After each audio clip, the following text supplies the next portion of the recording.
muita paz e muita luz. Muita gente diz, olha, mediunidade é coisa séria. E é mesmo. E a propósito, vamos falar de mediunidade aqui, né? Utilizando o livro Doutrina e Teologia de Umbanda Sagrada, editora Madras, do mestre Rubens Saraceni de Ogum. Vamos ver o que ele diz sobre mediunidade na página 30. Ó, a mediunidade é a qualidade de toda pessoa que é médium. As faculdades mediúnicas têm muitas formas de aflorar e costumam processar-se de diferentes formas. Mediunidade é símbolo de sacerdócio espiritual. Temos nela um elo de comunicação com o plano da vida, que é invisível, a maioria, e só uns poucos clarividentes podem vê-lo e descrevê-lo. Mediunidade de inspiração e de incorporação são as mais comuns e suas práticas são tão antigas que sua origem se perde no tempo. Mediunidade nos dias atuais faz parte do dia a dia das pessoas e não é mais o tabu de alguns séculos atrás, quando médios eram torturados, presos ou queimados nas fogueiras da Inquisição, que os julgava bruxos, feiticeiros ou seres possuídos pelo demônio, entre aspas aqui. Hoje, mediunidade é só uma forma de acelerar a evolução espiritual, tanto nos médios quanto dos espíritos.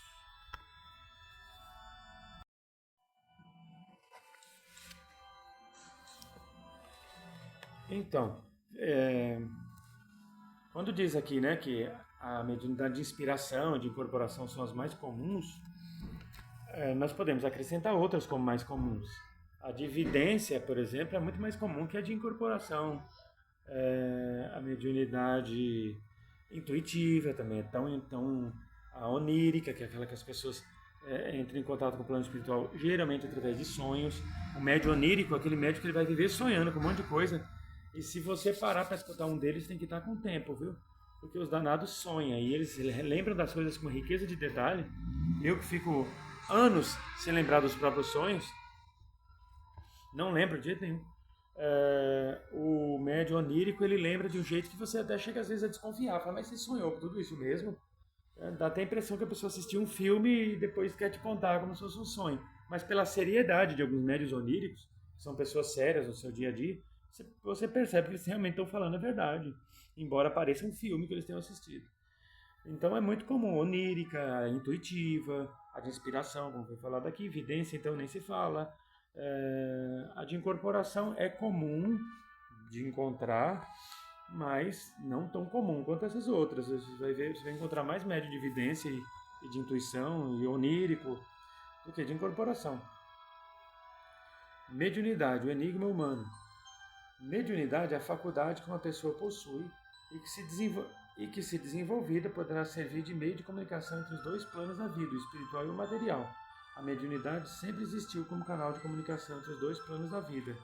Profetas, pitonisas, oráculos, enfim.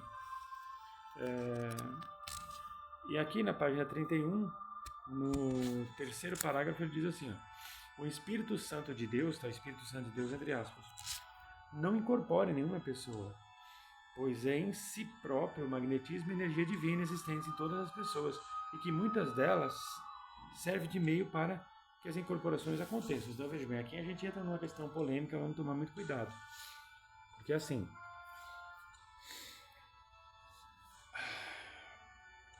nós somos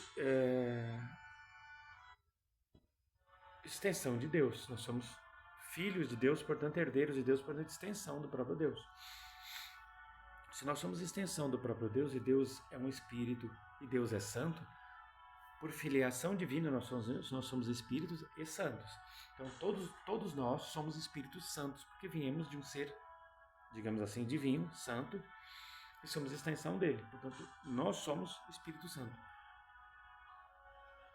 Acontece que, levando para uma questão mais, como é que eu posso dizer, mais mística, existe uma legião de espíritos extremamente evoluídos e que eles não se prendem mais à forma física do corpo, eles estão acima das dimensões. Aqui no curso Sacerdócio você vai encontrar um vídeo falando sobre as dimensões. Primeira dimensão, segunda dimensão, terceira dimensão, quarta dimensão. Tem uns seres de 10ª dimensão para cima, bem mais, 13ª, 14ª, que eles estão tão próximos, são seres assim estão acima dos serafins, são seres assim considerados divinais mesmo, eloínicos. São seres eloínicos, que vem da palavra Elohim. E esses seres eloínicos, eles são praticamente só consciência. Eles próprios se plasmam de um modo que eles não se parecem com nada. Eles são só luz e consciência divina.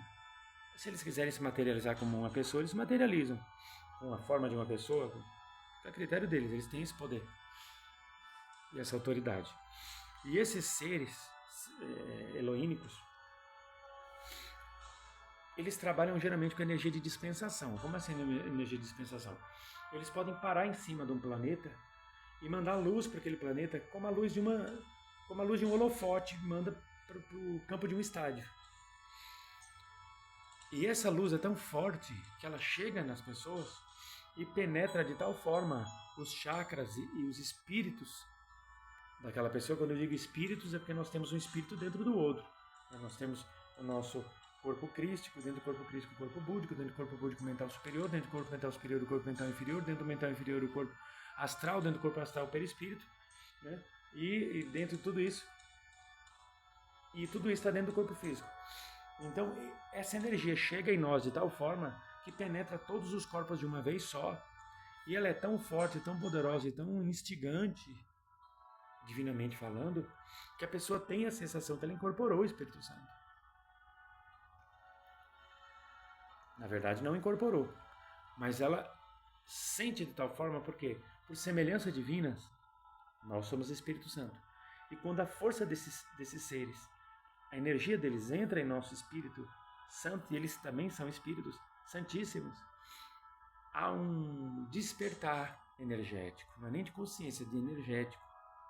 E dentro do nível de consciência de cada um dá um nome a isso, de transe, de incorporação, de Espírito Santo entrando, aí vai de cada um.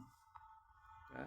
Então essa força, chamada de Espírito Santo, na verdade, é uma egrégora extremamente poderosa que representa a própria divindade, o próprio Deus, em qualquer lugar do universo. Que aqui na Terra nós acabamos chamando de Espírito Santo. Talvez nem toda religião dê esse nome. Né? Então, o Espírito Santo é aquele que faz a conexão, aquele que abre, ele se assemelha muito Exu quando está trabalhando, abrindo e fazendo as conexões e preparando o terreno, as egrégoras. É uma força que ao mesmo tempo ativa, como recolhe portais também. E claro, os guardiões, os Exus, sabem usar muito bem essa energia em favor dos interesses e trabalhos que lhes são designados. Então, como eles representam muito bem essa força, os guardiões, inclusive nos umbrais, inclusive nas trevas, essa força do Espírito Santo se manifesta de tal forma nos guardiões que a gente muitas vezes até acredita que o Espírito Santo e os guardiões são a mesma pessoa. Quem conhece o trabalho do guardião, né? Os preconceituosos jamais vão... pelo amor de Deus, estou fazendo sacrilégio.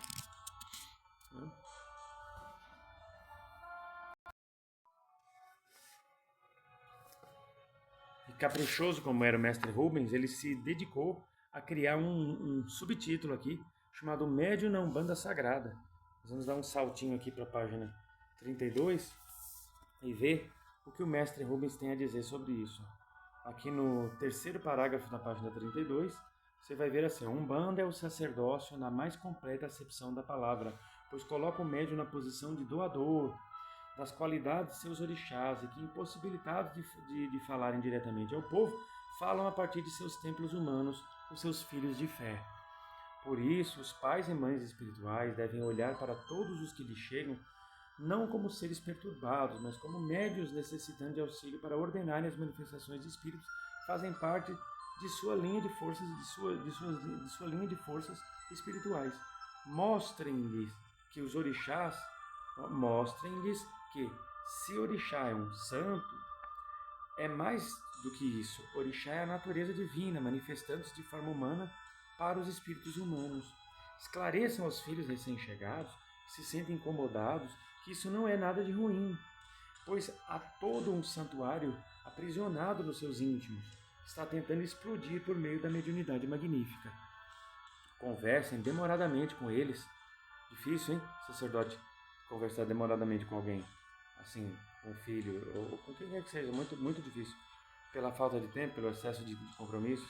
E procure mostrar-lhes que Umbanda não é a panaceia que todos os males do corpo e da matéria. Desculpa, conversem demoradamente com eles e procure mostrar-lhes que a Umbanda não é a panaceia para todos os males do corpo e da matéria, mas sim o aflorar da espiritualidade sufocada por milênios e milênios de ignorância e de descaso com as coisas do espírito. Expliquem-lhes que devem preservar sua coroa, cabeça, pois é nela que a luz dos orixás lhes chega e os liberta dos vícios da carne e do materialismo brutal. E que, como templos vivos, devem manter limpo o seu íntimo, pois nesse íntimo há uma centelha divina animada pelo fogo divino que tudo purifica e que o purificará sempre que entregar sua coroa ao seu orixá. Ensinem os médios que eles trazem em si mesmos um templo já santificado, que nele se assentam os orixás sagrados, e por intermédio desse templo muitas vozes podem falar e ser ouvidas, porque Umbanda provém da Embanda, sacerdote, e o médium é um sacerdote, o Umbanda. Tá, aí nós sabemos que a palavra Embanda ou Umbanda, M apóstrofo banda, Umbanda, vem do Quimbundo, que quer dizer o curador. Tá? A pessoa que trabalhava com cura dentro da Quimbanda. A Quimbanda é um termo que vem do Quimbundo, muito utilizado ali naqueles povos que vinham da região de Angola, da África. A Quimbanda, dentro da Quimbanda, tinha uma parte da Quimbanda só para trabalhar com cura, que esse trabalho era realizado pelo Mbanda, M apóstrofo banda, Mbanda. E esse Mbanda, que acabou entrando aqui como Mbanda em português, era um embandeiro ou um embandista. Há quem acredite que a palavra Umbanda vem daí. Nós respeitamos. Eu trabalho com a convicção de que Umbanda era um termo que vinha do mantra Aumbandã, lá de Atlântida, e esse mantra Aumbandã significava somos todos um, ou somos todos um só. Eu prefiro trabalhar com esse conceito. Umbanda vem da palavra Aumbandã, utilizada em Atlântida como mantra somos todos um só. Já tem gente que acha que vem do Quimbundo. Isso não muda nada. A importância da Umbanda para um ou para outro. Aquele que acha que vem da palavra Umbanda, tudo bem. Os que acham que vem de Umbandã, tudo bem também. Isso não faz de um ou do outro melhor nem pior que nenhum. No final das contas, até entre as entidades há essa múltipla visão. Tem entidade que prefere trabalhar com a ideia de que vem de Mbanda, e tem entidade que prefere trabalhar com o conceito de Umbanda. Minha mentora prefere trabalhar com o conceito de Umbanda, mas de repente a sua mentora e uma mentora que trabalha com alguém daqui mesmo da casa, do grupo fraternal de Umbanda Luz Divina, pode ser que essa mesma entidade ou esses mesmos médios acreditem que vem do termo Mbanda.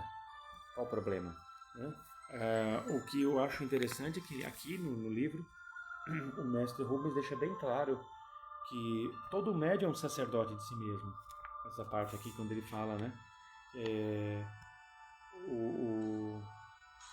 Quando diz assim, das qualidades de seus orixás e que, impossibilidade de falarem direto ao povo, seus orixás, falam a partir de seus templos humanos, seus filhos de fé. Se você é um templo humano, você tem que ser um sacerdócio de si mesmo, um sacerdote de si mesmo. Por isso o curso de sacerdócio, pelo menos aqui com a gente, não é um curso que obrigatoriamente vai incitar você a abrir uma casa. Não, ele vai habilitar você a ser um sacerdote de si próprio, para não ficar refém nas mãos aí de sacerdotes charlatães que só pensam em arrancar dinheiro dos outros. Tá? Lugares que você é obrigado a pagar muitas vezes uma fortuna por mês para trabalhar, fora as festas. Naquele mesmo mês você tem que entrar ali com mais uma quantidade alta. Chega uma hora que você praticamente está sustentando um terreiro para alguém que às vezes não quer trabalhar. E não tô dizendo que o terreiro não possa cobrar uma taxa de manutenção, mas tem que tomar muito cuidado para não ficar refém das mãos de sacerdotes. Sem falar que muitas vezes você procura um sacerdote com um certo problema, você sai de lá com 2, 3 problemas, inclusive financeiro. Se já não estava com financeiro, passa a ter. Se já estava, sai com 2. Sendo que você pode aprender a fazer as coisas por conta própria. Agora, se não tem lugar para fazer, se tem medo de fazer, se tem uma certa insegurança, tá? Tudo bem procurar alguém. Essa pessoa vai cobrar pelo tempo dela, pelo material, vai ter os motivos para fazer a cobrança. Aí não tem problema nenhum. Agora, tem que ver também se a cobrança é justa, se está dentro de um preço que não vai, digamos assim, aviltar economicamente a qualidade de vida do outro. Então, acompanhe nosso curso de sacerdócio. Se você está chegando no canal agora, procura aí na nossa playlist. Vai lá, na playlist do canal você vai ver lá o nosso curso de sacerdócio de Umbanda, os nossos cursos de sacerdócio e teosofia de Umbanda. Gratuito, tá? Gratuito.